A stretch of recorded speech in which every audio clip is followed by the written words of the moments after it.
నమస్తే. ఎన్నో ఆధ్యాత్మిక కార్యక్రమాలు మన ఛానల్‌లో ప్రసారం అవుతూ ఉంటాయి. ధర్మానికి రూపంగా నేను భావిస్తూ ఉంటాను. తండ్రిలా భావిస్తూ ఉంటాను. మనందరికీ సుపరిచితులు. ప్రముఖ ఆధ్యాత్మిక అలాగే మీకు ఎటువంటి ధర్మ సందేహాలున్నా ఇక పూజకి సంబంధించి మనం నిత్యం చేసే పూజలకి సంబంధించిన సందేహాలున్నా ఖచ్చితంగా కామెంట్ బాక్స్‌లో తెలియచేయండి. ఇక జ్యోతిష్యానికి సంబంధించి, వాస్తుకు సంబంధించి ఎలాంటి డౌట్స్ ఉన్నా స్క్రీన్ మీద కనపడే నెంబర్‌కి కాల్ చేయొచ్చు.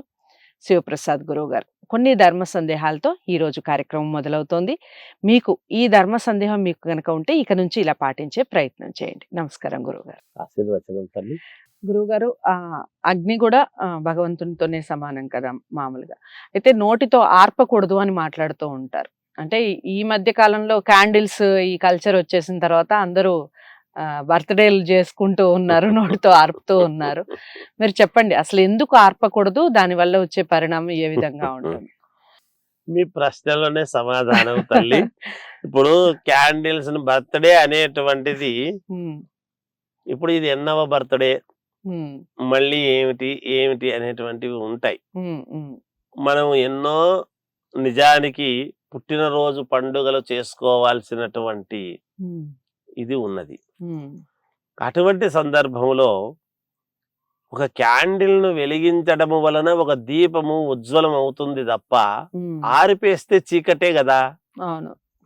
అంటే మనం మన జీవితాన్ని చీకటి చేసుకుంటున్నాము అనే ప్రజ్వలింపజేసేట్టుగా సంవత్సరాలు కంప్లీట్ అయ్యాయి అన్న ఉద్దేశంతో చేస్తున్నాం అంటారు. కంప్లీట్ అయితే అది పూర్ణత్వం అక్కడికే కంప్లీట్ కావాలనేది లేదు కదా, మళ్ళీ కావాలి కదా. మళ్ళీ వెలిగించి మళ్ళీ ఆర్పుకోవాల్సిన అవసరం ఎందుకు?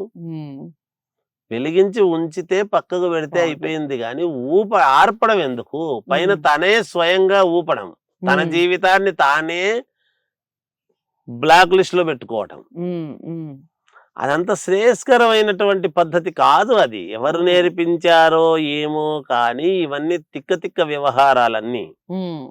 ఇప్పుడు ఒక వ్యక్తి, మనము ఒక జ్యోతిని వెలిగిస్తున్నాము అన్నప్పుడు ఏమిటి అంటే తనకే కాకుండా, తనకు వెలుగునియడమే కాకుండా ఆ చుట్టుపక్కల ఉండేటువంటి వాళ్ళందరికీ కూడా వెలుగునిచ్చే అవకాశం ఏర్పడుతుంది కదా వెలిగించడం వల్ల. ఆర్పడం వల్ల ఏమిటి? నీవే ఎప్పుడైతే ఆర్పుతున్నావో నీ జీవితాన్ని నువ్వే ఆర్పేసుకోవడం కాకుండా చుట్టుపక్కల చూసే వాళ్ళ జీవితాలను కూడా నువ్వు ఆర్పేయడమే కదా. అక్కడ మన ఇంటికి ఎవరైనా వచ్చారు, కరెంటు పోయింది, మనకు పోయింది వెలుగు, వచ్చిన వాళ్ళు కూడా వెలుగు పోయినట్టే కదా.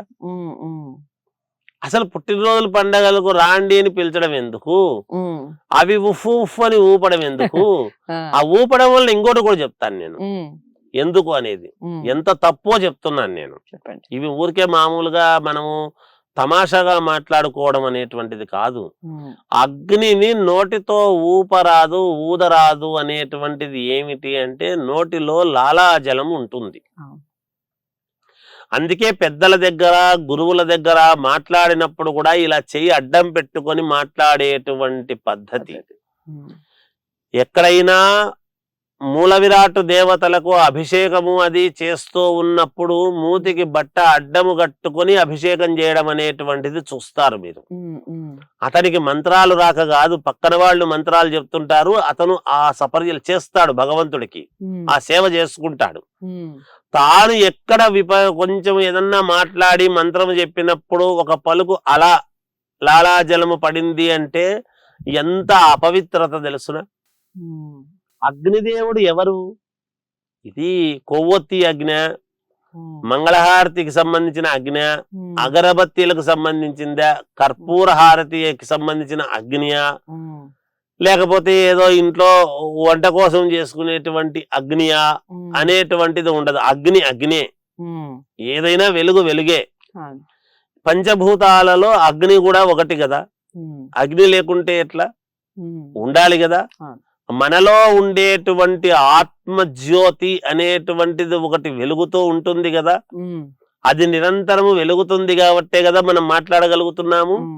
అటువంటిది మనము ఆర్పేసి ఆర్పేసి ఆర్పేసి కొన్ని సంవత్సరాలు అయిన తర్వాత ఆపడానికి మన నోరు పనిచేయదు, మనము పనిచేయకుండా ఆరిపోతాము గాక.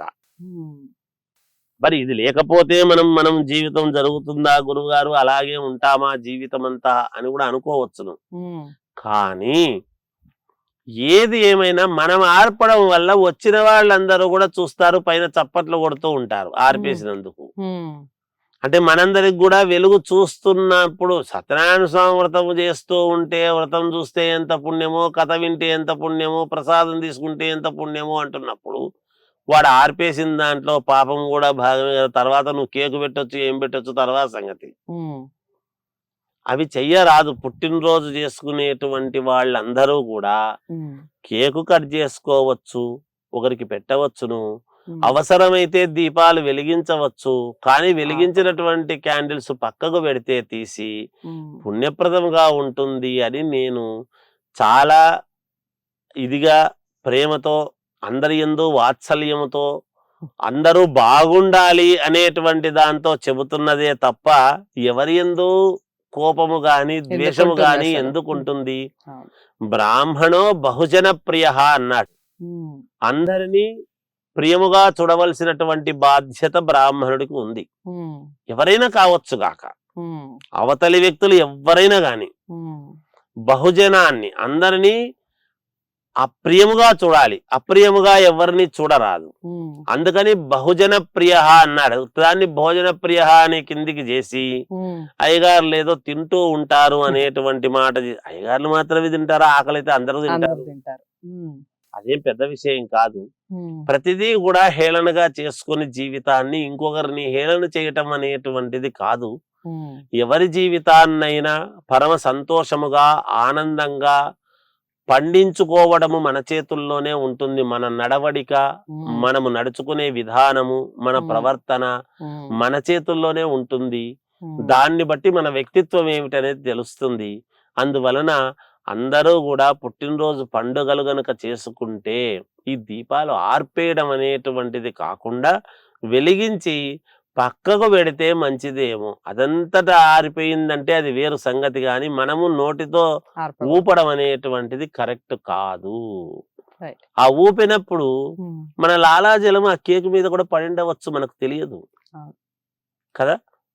అప్పుడు మనం అందరికీ కోసి ఏం పెడుతున్నట్టు? అంతే కదా. కనుక సూక్ష్మంగా గ్రహించాలి.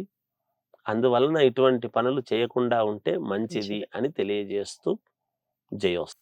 చాలా చక్కగా వివరించారు గురువుగారు. అదండి, మనం మామూలుగా అగ్ని ఆర్పకూడదు, నోటితో ఊదకూడదు అని అంటారు. కారణం ఏంటి, దాని వెనకాల ఉన్నటువంటి అంతరార్థం ఏమిటి తెలుసుకున్నాం ఈ వీడియో ద్వారా.